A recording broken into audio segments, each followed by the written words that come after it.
And I'd further like to say that the work of the Metropolitan Planning Organization is funded through the United States Department of Transportation, through the Federal Highway Administration and the Federal Transit Administration. Thank you, Mr. Chair.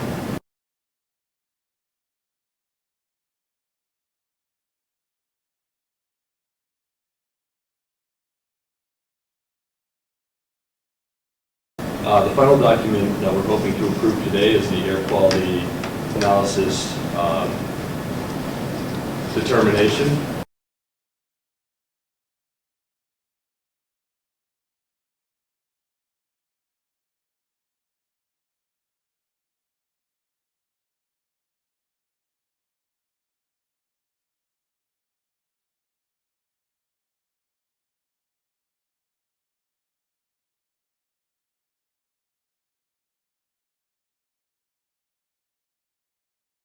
This document, basically for our metropolitan area, we have a non-attainment area for air quality standards. We basically have to show that for this period of 2013 through 2040, that we are staying within the budget set by EPA and adopted by New Hampshire through their state implementation plan. So those are the three documents that we're working with today, and yeah, I'd be interested in hearing public comment at this point. Let me kick off. Mark, on item 4.4, the air quality analysis and determination, you have monitoring stations located throughout the county to make this determination? Yes. How's that done? Sorry, Paul. I mean, Lou, if I can jump in. See what Paul, again, I know this came up at the last TAC meeting too, and I was wondering if you could explain more about how the budget is set in SIP, State Implementation Plan. Ed, Mr. Chairman, may I ask him a correct question directly? Where is this computer model actually running right now? Is it in an office somewhere? Is it here? Where is the model? Yeah, it's in our office. We have a whole series of dedicated computers. There's one station right near my desk, as a matter of fact, which is a big sign that says, "Don't turn this off." So it's running constantly. Who calibrates the machine? I don't know their names exactly, but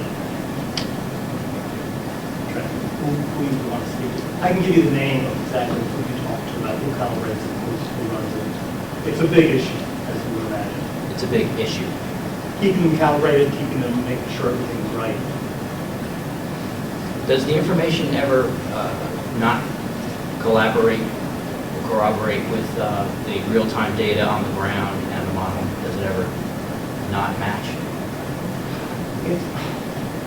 They're not really designed to match. You know, one is kind of like, you know, again, with your financial budget. You know, on one hand, you have a budget which says you're going to spend so much money next year, and this is how you'll make sure you don't overspend. In the meantime, you have your checkbook balance, which says, here's what you have right now. So it's kind of an apples to oranges. One is a check on the other, in that we know that we're meeting within limits by day-to-day monitoring. And if our modeling is correct, then the monitoring should show that we are within limits. But it's not like you can really say one is a check on the other on a day-to-day basis. It would fluctuate on a daily basis. Say you have, you know, it's a Friday in the summertime and everybody's going up to the North Country. We're probably going to have, you know, on that day at 5 p.m. higher than what the standards are. But over time, the average probably comes down within budget. I think that's what the goal is. I think trying to be accurate, you know, on a minute-to-minute basis is not feasible at this point. So we do the best we can with the models that are available.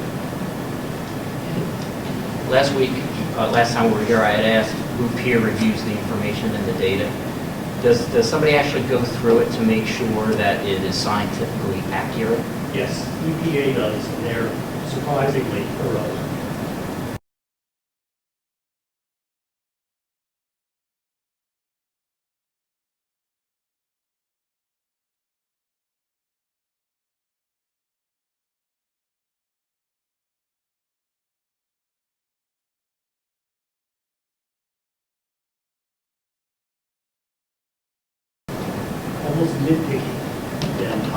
they comb through everything and make sure it's right. Just one last thing. I've been reading a lot. This is about a 400-page document put out by the National Academy of Science. They have a big problem with this mobile emissions program. I would invite everybody to look this up and read about this, because there's a lot of findings in here that the EPA has also, even today. Now, this is the mobile series. Now, I know the MOVES 2010 is a different program, but it's still Fortran based, and it's still governed by the EPA. And it sounds like the fox is watching the hen house when the same entity that designed the program is the same entity that's watching the program and saying that we're out of attainment. And I would hate to see, us rely on a modeling program that may not be accurate and moves us in a different direction. Other than Personally, I agree with you. It's a brutally complex computer program. Going from, we had one called Mobile a few years back, we switched to a new one called Moves. And the things that it tries to account for, constantly amaze me. I mean, the computer program actually takes into account a little tiny bit of emissions that comes out of your gas tank when your car is sitting in a parking lot on a hot day. It tries to figure out how many times you cold start your motor, which is the first time you start it, because when you cold start a motor versus after it's been running, it puts out more pollutants than when it's a warm engine. I guess it's right up there with census projections, and then it's trying to figure out what human nature will be like years from now. How many times will people start their car? Census tries to figure out where people will be living and what they'll be doing. It's the best model we have, and if we didn't use it, I don't know what we would use. And maybe that's the best answer I can give you. It's the best we have. It's horribly accurate, assuming the input data is all accurate. Just one last comment. Yeah. Under the one finding here, and this is the mobile, this is not MOVES 2010, but I didn't bring that with me, but it has the same similar findings. It says there are uncertainties in the data used to develop model algorithms. The statistical analysis of the test data and the model input parameters. All of these lead to large uncertainties in model outputs. I mean, it's throughout this whole entire document, the table of elements. The new MOVES 2010 has similar issues. Are you comfortable with this in order to use this to get federal highway dollars and comfortable with it? In that it's the most accurate tool we have. If there was a better one, I think the EPA would adopt it. That's why they went to MOVES. Show us a better one and we'd be happy to use it. Last one. Are you comfortable with the fact that the same entity that designed the program is the same entity that is watching the program? Well, I'm not sure EPA actually designed the program.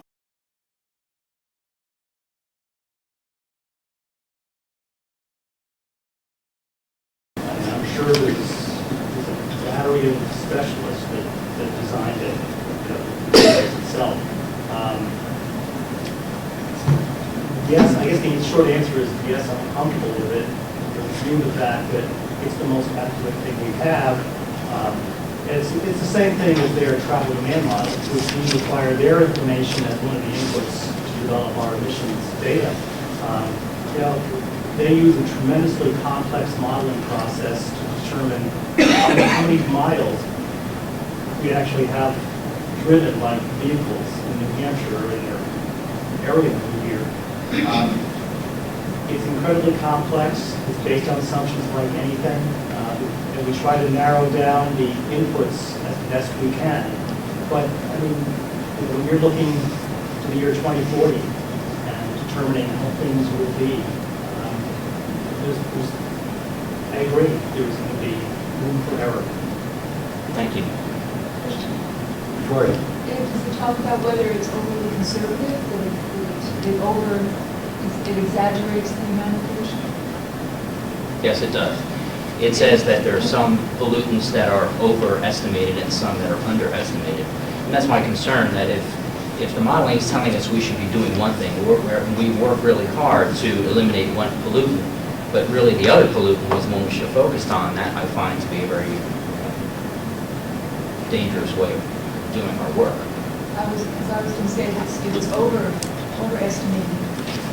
Some people might quibble with that, but in fact it's being truly conservative. And being effective is underestimating, and that's the problem. But is there the opportunity for it to get more and more accurate over time, do you think, or is this just the nature of what is trying to model? They keep trying to improve it. We've gone from moves to moves, 2010A to 2010B. It's constantly being upgraded. I guess the tough question is, if you're upgrading a program that's where the basic assumptions aren't all that accurate, how accurate can it be? You know, I guess from what I've seen working with the department, you know, the monitoring stations do provide a check on whether or not the model is correct. Over the years, all the pollutants, carbon monoxide, nitrous oxides, ozone, organic compounds, they have been falling steadily over the last 2 decades. If we went back 2 decades, I didn't even know we were doing modeling 2 decades ago. If the modeling was showing that it should be coming down, and lo and behold, 20 years later they came down, then maybe the model was right. Any further comments? Cynthia? I'd just like to add to Ed's question about who checks the checker. I'm sure if we were to inquire of EPA, just like Tom's sitting here and he checks on the applicant and the planning board's decision and conditions, and part of your job is to check on what it was that was agreed to. Within EPA, the organizational structure is such that EPA is checking within its own system with distinct organizations doing those functions. I'd like to think so. They are. I'd just like to point out as just a final, I guess, thought or comment, that models are, it's kind of a, you know, it's not supposed to give you the exact right answer. I don't think any models are right, you know, or meteorological models, any of these models are exactly right, but they're supposed to give us the best idea that we can get so that we can move in the right direction. And I think that's what it is, it's a tool to help us get closer to where we want to be, have more information.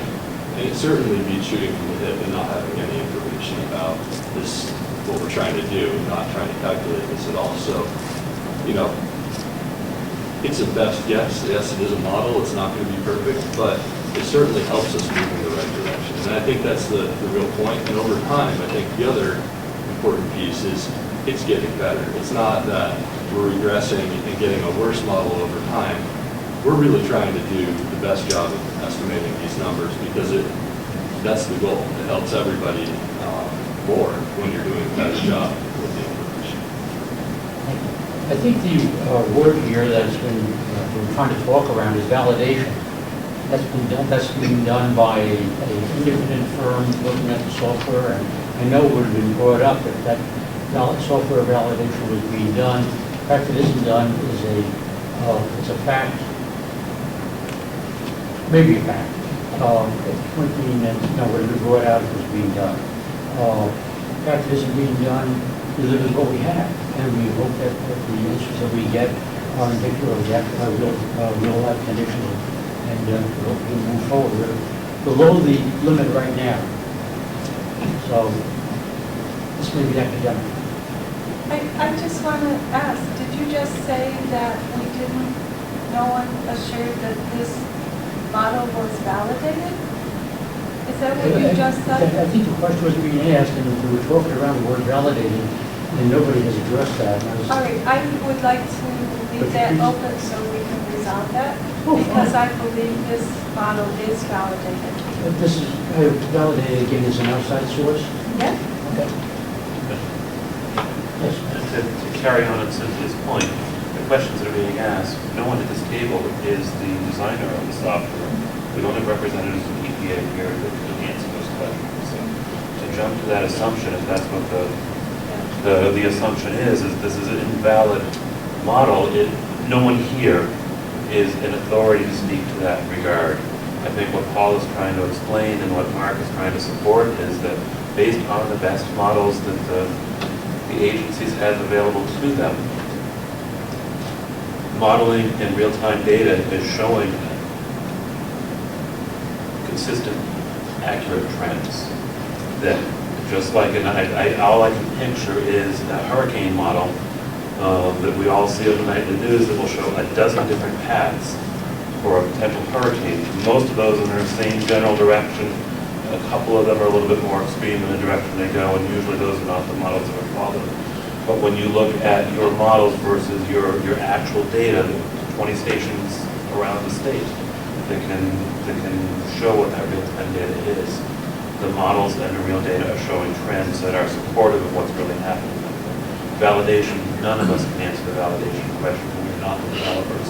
We are the users of a system that we have some expectations about, but our expectations are not the answer we're looking for. And I will follow up on that. Appreciate that. Ed, Discussion. I understand why we would vote on the 2013-2016 Transportation Improvement Program, but I don't really understand what we're voting for on the 2040 model. It seems a very theoretical forecast. What are we actually voting on? Mark, can you give us the why a extension out of 2040 is required? Yeah, this is a federal requirement for metropolitan planning organizations to show a plan with, I believe it's a 20-year horizon period. So we need to project out and show that, you know, our assumptions are somewhat reasonable for at least a 20-year horizon period. We decided to make it a little bit longer this year so that we don't have to adjust and update our air quality analysis years. So we have, it's tough to do all the links in nodes. It's a lot of work to update our transportation model basically every 2 years when we do this. So we've allowed ourselves a few more years so that we don't have to go in and put that work in every 2 years. And that's basically the idea of a longer model. This is our best guess. It's supposed to set the compass, I guess, set the direction for our region, kind of state what our goals are for transportation. It's certainly not set in stone, but I think what they're looking for is that we're projecting out into the future about how we're going to achieve the goals that we relate as a region for transportation projects. Hello? So we're voting on the fact that we did the projection, not what's in the projection. We need to approve the document so that we can say that this is our projection, then we've met the criteria that Federal Highways has established. So if we don't have an approved document, we don't meet the criteria, but we've already gone through the process. We've gone out to project solicitation with all the communities. We've talked to the communities about the priorities for projects, and I think that's reflected in the document. We need to approve the document just to have something to show them that we have followed the process that they're requiring. Thank you. That's Laura, voting. Yeah, I'd just like to clarify, that was a question of both process and content, if I understand correctly. Correct. And it is content and process both. It is. Yes. Okay, thank you. You're welcome. Okay, any further comment before we vote? Seeing no further comment, to vote on 2013-2040 long-range transportation program. Those in favor, please signify by saying aye. Aye. Those opposed? Brookfield, no. No one dissenting vote. Okay. Sounds good. I know, I attempted to say it, but I couldn't. Okay, moving right along to air quality analysis and determination. Item 4.4, I believe we have discussed this in detail. The motion would be in order to approve. So moved. Is there a second? I'll second. Motion made and seconded. Is there any further discussion? Discussion. Ed? Just one last comment about this. The DOT, New Hampshire DOT representative stated that there's insufficient technical expertise to basically understand the modeling. So therefore, I don't know how we can vote on something if we don't have insufficient, if we're insufficient technically able to understand it. So that's my comment. Sandy? I'm not sure I heard him say he didn't understand the modeling. I thought I heard him say he didn't know the intricacies of how the modeling was put together, which I consider somewhat different. If I can clarify the comment I made earlier, there's no one in this room from EPA that can validate the model as it was asked about. But there is a significant amount of technical expertise at the state and regional level that have been using these models that they recognize as best available. But the question that I was responding to was, could anybody validate the model here today? Right. There is no one from EPA here today that can validate the model. The question. Validate infers not somebody from EPA, but a really disassociated, qualified body that can look at this model and verify its accuracy. And, no, this is, I think, the question that was asked, and Cynthia's will be getting the info. But if somebody were here from, take here from EPA, the only thing you can say is, yeah, how to validate it. You can't testify to the accuracy of the validation. There is all of it. Validation has to be important. Yeah. Just speaking from a modeling perspective, validation is not something that you can do when you're using a fresh, brand new model. You can test it, you can calibrate it to your real-time data that you're collecting in the field. It's like a travel demand model, it's like moves. Validation happens later down the road once you've seen some results and you've had some more data to back up your modeling. So your calibration is done up front with your baseline data, but as you model, that's when you can start validating. So you start modeling, and time starts passing, keep that data collection going, and you can validate as you go along. So Perhaps you're dealing with definitions here of revenue mark. My experience has been validation occurs on the software that makes it, that drives the model prior to the model being put into service. sure, that you can validate that the software is working and there aren't any bugs or fixes that need to be done, but as far as validating what you're modeling, you cannot validate until you have data to go back and analyze how your model worked. Perhaps maybe then a clarification for Cynthia's inquiry is that we want to find out if the model itself has been reviewed by an independent source to verify its integrity. Okay, Mark. I guess, getting back to semantics about the idea of validation, DES had to get their planning assumptions that were input into the model validated. And that is to say, somebody independent of DES, which was EPA, pilots, and some of these other groups, had to say that those planning assumptions that you're using within the model are acceptable. So they did validate the planning assumptions we're using, which I guess what Dan's saying is that next step we validated against the conditions on the ground. And I think EPA has done thorough validation with the model to test it, to make sure that if the inputs are correct, then we know that the outputs should represent what's happening in the real world, or do a pretty good job of estimating what's happening in the real world. And so I think that's... Yeah, I mean, there's, I guess that's semantics. There's validating the assumptions that go into the programming, and then there's validating the program itself. Now, the assumptions that go into the programming, such as the amount of emissions leaking from a car, those are field tested. And as things change, as the assumptions change, or the information that affects the assumptions change, that's why you see upgrades in the model.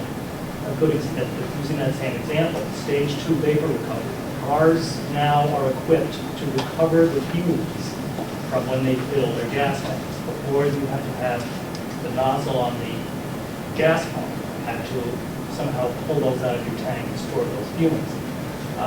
So as changes like that affect our understanding of what's being emitted from a car, that assumption, that changes the assumption, so to speak. So, I mean, those are field verified. It's the same thing with travel demand modeling. I mean, there's basic assumptions that a certain size road is going to see so many cars per day travel across it, but at the local level, they validate those numbers by putting out the counters. So the assumptions are validated. It gets, as far as validating the actual software itself, once it's developed, I will find that out, and that's what simply we're looking for too. But it raises a very interesting question. It's when an expert develops something like this kind of program, how many experts are there that know enough that they can find out if it's accurate? We'll find out. Bob, that's your hand up? Yeah, actually, you did. I really think if I understood the questions that were initially asked, the correct real-world procedure is you would approach your congressional delegation and ask them to have a CRS or GAO study done. That's the bottom line. That's the reality. That is usually exactly what happens when I read enough GAO and CRS reports. That's really, and that comes at the request of the congressional delegation. Anything further? Okay. We're ready to vote on the air quality analysis determination. There's been a motion, seconded, and motion, do we want let's find out. All those in favor of the air quality analysis determination issue, please signify by saying aye. Aye. Those opposed? No. A single vote,